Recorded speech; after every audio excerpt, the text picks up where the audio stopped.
I think we could talk for hours sort of trying to dissect the various statements made last night, as well as whether it was a good idea to have all those people packed together on the lawn. But I do want to bring in a study, Rick, that just came out from a company called Cloud Research. It's an online market research company.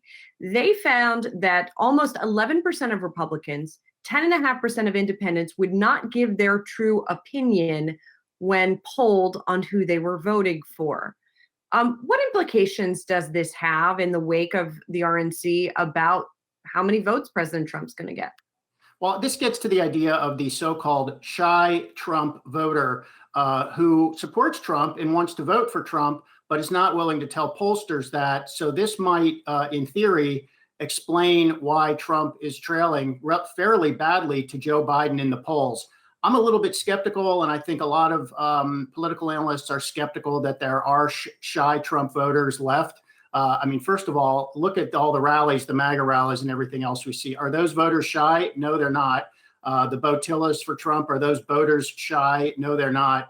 And although the polls in 2016 were wrong in a few of the crucial swing states, notably Pennsylvania, Michigan, Wisconsin, the polls were right on a national level. The polls got the popular vote for Trump just about right at 46%.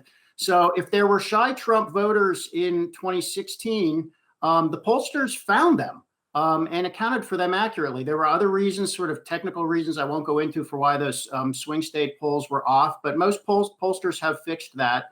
So if this study is right and there are shy Trump voters out there, it suggests that Joe Biden's lead, which is about 7% points nationally, that it's lower than that. But we're not going to know until Election Day. Rick, does this convention boost Trump in the polls?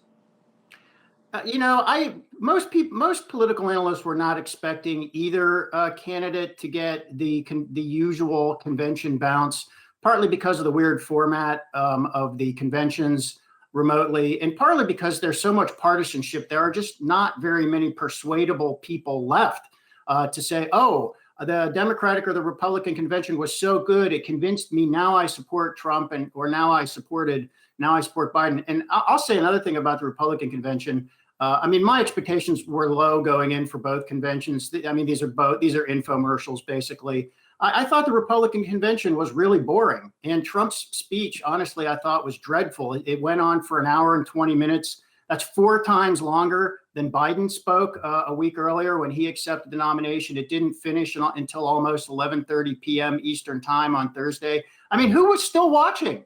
I find it hard to believe that anybody except the most diehard Trump supporter even made it through his speech.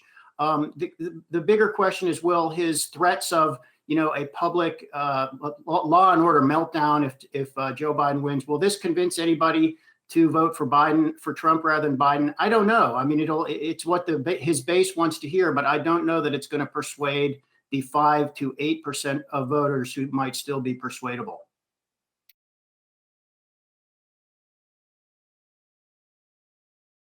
Hey investors, Zach Guzman here. Are you interested in learning more about the markets and getting the latest financial news? Well, then click right here to subscribe to our Yahoo Finance YouTube channel.